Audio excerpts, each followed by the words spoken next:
کیا آپ جانتے ہیں ایک ایسا گناہ جو مسجد میں بھی ہوتا ہے، گھروں میں بھی، دوستوں کی محفلوں میں بھی، یہاں تک کہ دیندار لوگ بھی اس میں مبتلا ہو جاتے ہیں۔ اور حیرت کی بات یہ ہے کہ لوگ اسے گناہ ہی نہیں سمجھتے۔ وہ گناہ ہے غیبت۔ آج ہم ایسے دور میں رہ رہے ہیں جہاں زبانوں سے زیادہ موبائل غیبت کر رہے ہیں۔ اسٹیٹس، کمنٹس، ویڈیوز، میمز، ہر طرف کسی نہ کسی کی عزت اچھالی جا رہی ہے۔ آئیے آج ہم قرآن و حدیث کی روشنی میں جانتے ہیں کہ غیبت کیا ہے، اس کے نقصانات کیا ہیں، اور ہم اس خاموش گناہ سے کیسے بچ سکتے ہیں۔ نبی کریم صلی اللہ علیہ وسلم نے فرمایا، کیا تم جانتے ہو غیبت کیا ہے؟ صحابہ نے عرض کیا، اللہ اور اس کے رسول صلی اللہ علیہ وسلم بہتر جانتے ہیں۔ آپ صلی اللہ علیہ وسلم نے فرمایا، اپنے بھائی کا ایسا ذکر کرنا جو اسے ناپسند ہو۔ عرض کیا گیا، اگر وہ بات واقعی اس میں موجود ہو؟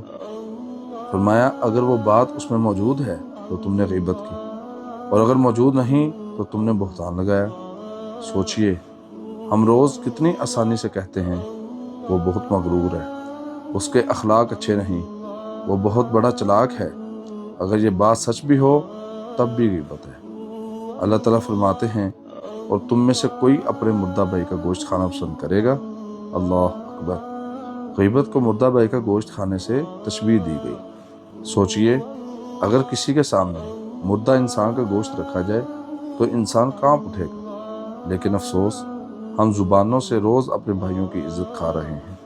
آج لوگ کہتے ہیں، میں تو صرف سچ بول رہا ہوں، مگر یاد رکھیے، ہر سچ بولنا جائز نہیں ہوتا۔ آج غیبت صرف زبان سے نہیں ہو رہی، کسی کی ویڈیو بنا کر مذاق اڑانا، میمز بنانا، کسی کی تصویر شیئر کرنا، سکرین شاٹ پھیلانا، کسی کی برائی پر ہنسنا، کمنٹ سیکشن میں تضحیق کرنا، یہ سب غیبت کے جدید طریقے ہیں۔ بعض لوگ کہتے ہیں، میں نے نام تو نہیں لیا، لیکن اگر سننے والے سمجھ جائیں کہ بات کس کی ہو رہی ہے تو یہ بھی غیبت ہے۔ اور یاد رکھیے، سوشل میڈیا کی غیبت ہزار لوگوں تک پہنچ جاتی ہے۔ ایک زبان سے ہونے والی غیبت محدود تھی، اور اب ایک پوسٹ پوری دنیا میں پھیل جاتی ہے۔ غیبت انسان کی نیکیاں کھا جاتی ہے۔ قیامت کے دن کچھ لوگ آئیں گے جن کے پاس نمازیں ہوں گی، روزے ہوں گے، نیکیاں ہوں گی، لیکن انہوں نے لوگوں کی عزتیں اچھالی ہوں گی۔ نتیجہ، ان کی نیکیاں مظلوموں میں بانٹ دی جائیں گی، اور جب نیکیاں ختم ہو جائیں گی تو دوسروں کے گناہ اس پر ڈال دیے جائیں گے۔ اور صرف غیبت کرنے والا ہی نہیں، غیبت سننے والا بھی شریک ہوتا ہے۔ اگر کسی مجلس میں غیبت ہو رہی ہو، اسے روکیں، موضوع بدل دیں یا وہاں سے اٹھ جائیں۔ خاموش بیٹھ کر لطف لینا بھی خطرناک ہے۔ اور غیبت کی کئی وجوہات ہیں۔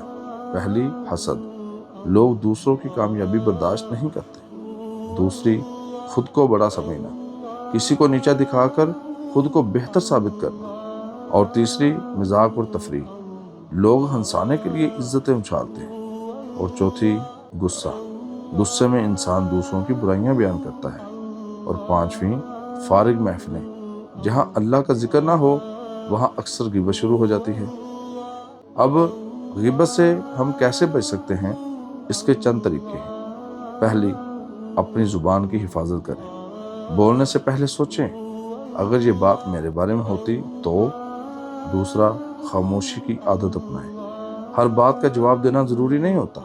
اور تیسرا، اچھی صحبت اختیار کریں، نیک لوگوں کی مجلس انسان کو بچاتی ہے۔ اور چوتھا، ذکر اور تلاوت، جو زبان قرآن میں لگے گی وہ غیبت میں کم لگے گی۔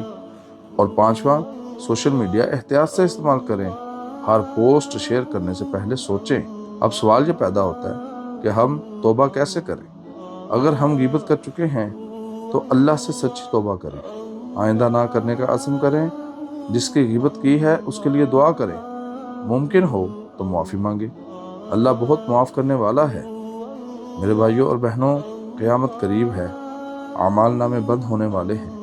آج ہم دوسروں کی عزتیں اچھال کر خوش ہوتے ہیں، لیکن کل اللہ کے سامنے حساب دینا ہوگا۔ یاد رکھیں، زبان چھوٹی ہے مگر اس کے گناہ بہت بڑے ہیں۔ آج عہد کریں، کسی کی غیبت نہیں کریں گے، کسی کی عزت نہیں اچھالیں گے، اور اگر غیبت ہوگی تو اسے روکیں گے۔ اللہ تعالی ہمیں اپنی زبانوں کی حفاظت کرنے کی توفیق عطا فرمائے، آمین یا رب العالمین۔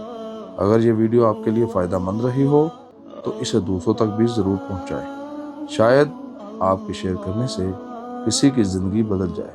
السلام علیکم ورحمۃ اللہ۔